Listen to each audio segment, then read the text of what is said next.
I think this is recording. Hi, I am Davina. Hello to all of you bold, beautiful, brilliant, and highly evolved souls. Today's topic, or I guess tonight's topic, is being in stillness. Um, yeah, we live in definitely in a world of distraction and busyness and a lot of movement and activity. It can be difficult to just slow down and stop and be in stillness, not sleeping, but just being very, very still in our bodies. I have found this to be one of the most probably important things that I do in order to get to a place where I can um, get more get more present, get more grounded. If you watched my earlier video of today, um, I was much more in a flashback state. I still am, but I have done about 3 hours of yoga nidra this afternoon. And yeah, it's being, we have so many thoughts in our head, and it can be very convincing. Like thinking in itself, I believe, is in a kind of an addiction, and it can be very convincing to be following those thoughts, the thoughts of fear, like what if this happens, or what if that happens, or how am I going to do this? And it can be very convincing to follow those fears, and because we're so used to living in that kind of mode. um, it's the same with um, shame as well. It can be very just subtle but convincing, and we can get lost in those thoughts. um, Fear can also lead into like thoughts around people pleasing or perfectionism. Oh, I'm gonna, I should really be laying down because I'm tired right now, but I'm gonna search on Amazon for a present for my friend. So, yeah, our brains have been basically kind of messed up because of all the trauma. And so I realized that a lot of the time I'm in that, flashback kind of thinking mode. And it's very difficult to get out of because it's so convincing. Um, like the other day, I was in a lot of suffering and emotional pain, but because I was in the flashback was telling me, no, you're just making this up and you're being too dramatic, you're fine, like it's not that bad, like it's the gaslighting kind of thing, the invalidation. And so it took me a while even just to get out of that and to realize, okay, I am suffering, or I need to get some rest. And then I laid down to do some yoga nidra, and and then the fear thoughts were kicking in. And then yeah, I had some of the people pleasing, and then some other thoughts. And yeah, I was just like, no, I'm going to stop the thinking. I'm going to be in my body. And so I just kept telling myself, there's nothing more important for me right now than being in my body, because this just goes, we think we're getting out of it by thinking more, but it really is just more of the flashback thinking around the flashback thinking. You know what I'm saying? Like, we're trying to get out of a fear, maybe thoughts by, by reassuring ourselves, but that's still just sort of like toying with the fear. You're still sort of playing with it, or sort of, engaging with it. So we need to like really completely disengage from our thoughts and recognize that those are thoughts. And another one I was going into was the drasticizing and catastrophizing, which is another, flashback mode, where it's like the fear, but it's like, well, if A happens, then B might happen, and then C might happen, and then it's gloom and doom, and I'm gonna be homeless. That's kind of always where it goes. And then I'm gonna die. That's because that's what came from our childhood. and I'm going to slow down because this is about being in stillness and being in my body. And I can even just talking fast can be, get me going and get me out of my body. So to even be here and just like, I'm going to set the intention to be here feeling my feet while I'm talking in this video. Not an easy feat. Ha ha ha. No pun intended. Yes, pun intended. So yeah, I guess my point is that, yeah, all of the thinking that we do is mostly, at least for me, is mostly in flashback mode, unless I know for sure that I'm not in flashback mode. And that is honestly pretty rare. I've had a couple hours at a time, or sometimes longer stretches where I think, I'm really out of flashback for maybe, from afternoon to evening or something like that. But yeah, so doing a body scan, like I think is like so essential to healing, so absolutely essential. And that's why I do yoga nidra. And I learned that from a YouTube video I was doing with yoga nidra, that this person suggested being absolutely still and not moving. And that leveled up my yoga nidra to an entirely new level.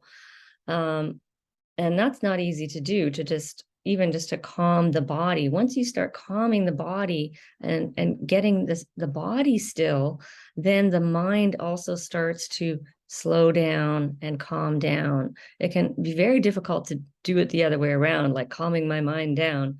Or even a breath meditation, which is how I started meditating, which is useful, is a definitely useful tool. Breath meditation, mantra meditations. But it can still be very, I don't know, I find it still kind of disembodying just to be focused on my breath and not to be aware of all my other body parts. So, a body scan is like a meditation.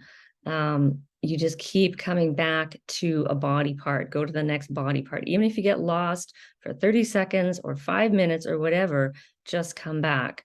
So if you're going like thumb, finger, second finger, third finger, fourth finger, fifth finger, palm of the hand, back of the hand, and then your mind wanders, and then you're like, I totally forgot what blah blah blah blah blah. Just gently come back. You don't need to scold yourself for getting lost. Just okay, starting over, coming back, and then you go back to wrist, forearm, elbow, upper arm, shoulder, and do this when you're laying down. And again, laying in complete stillness. And I went over my body, like, I don't know, about 5 times probably this afternoon. And it can take time because the mind might be very busy in the beginning and wants to go away, and you want to follow those thoughts and, oh, that seems interesting. I think I need to think about that. And then just like, no, like it's setting a boundary for yourself. No, I am not going to be thinking right now. And that's what I was telling myself. No, I'm not thinking right now. This is my time with my body. And there's nothing more important right now. There's nothing to do. There's nowhere to go. I am going to focus on my body. So I set that boundary for myself, and I kept, I needed to repeat that sometimes throughout this kind of body scan meditation. And I just kept coming back and going to the next body part. Or if I got totally lost, you can always just start again, wherever you started. And I do a very similar pattern all the time. So, I do the right side of my body, left side of my body. And then I do the back of my body. I come around, do my head, my face, and then the front of my body last. So because I think too that, for us, like trauma is often like in your chest or in your belly, sometimes, maybe in your neck or back. And so, I find it easier to start with the extremities where, it's going to be an easy place to start in your body, and coming to the chest and the breath last, because, after you get grounded in your body, then the breath naturally starts to become a little bit easier. If we start with breath meditation when we've been really traumatized, it's very difficult. I remember having so much anxiety and trying to do breath meditation, and I felt like my chest was like really tight and constricted, and it was scary to go there because I thought like, oh my God, I can hardly breathe. Go about this really gently, and if it's going to your breath is too difficult, don't even go there. I always, suggest like going slowly, going gently, and oh yeah, just checking in to make sure I'm still grounded in this moment, because there is only this moment. And more and more I'm realizing that if I'm not in my body, then I am in a flashback, really. If I can't, really feel the weight of my body and my feet and, my butt in this chair, and even just being still, and even if I'm just sitting, and I want to run away, that's, fawning is one of my things, and flight is another. Those are two of my kind of prime fight, flight, freeze, fawn responses. So I will try to run away, like escape into shopping on Amazon, or finding something to do, or even just talking really fast, talking a lot. Um, to myself, sometimes just talking to myself. I think I'm working it out, and it's a fine balance, because we do need to talk in order to also process, but there's a time to stop the talking and just be in the body, unless you can really do both at once, and it can be difficult. So where was I? I kind of lost track. Um, yeah, so yeah, I totally lost my train of thought there. Um, but yeah, just yeah, like coming into your body and getting yeah, as I said, like even if you're just sitting, and I can just like suddenly, if I'm still, then I can be like, I can be with this, I can be with this is a useful phrase that I've used.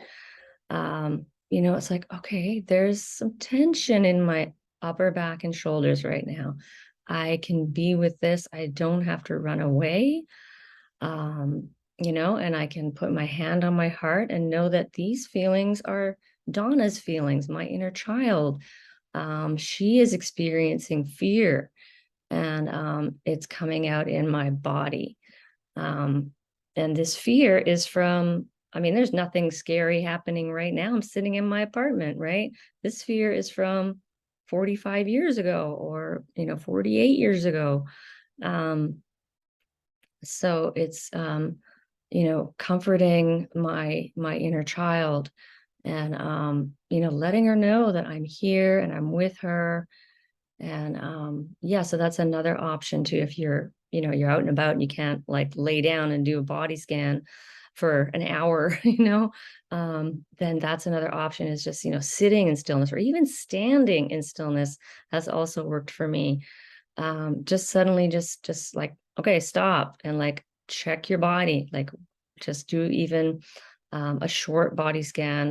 One that kind of works for me sometimes, I use the H letter for, you notice I have many little gimmicks to help me do these things.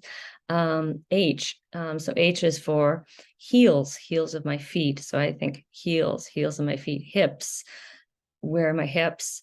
And head, my head's up here. Okay, there's my heels, there's my hips, there's my head. Just gives me an idea of my body in space. So I'm not 5 years old. I'm in my adult body. It's so important. And the other ones are hands and heart. So that's heels, hips, head, hands, heart. And it's just a very quick way to do a body scan if you're at work or whatever. And it just can be a quick way to like remind yourself of where you are, like you're in your body, in your adult body. Another trick that I tried that I have tried and sometimes forget about, but noticing the length, like notice the length from your hip to your heel. And just notice that, wow, that's a pretty long distance. Like, this sounds weird, but really when we're in flashback, we've shrunk up to a child size. We think we are in that child body.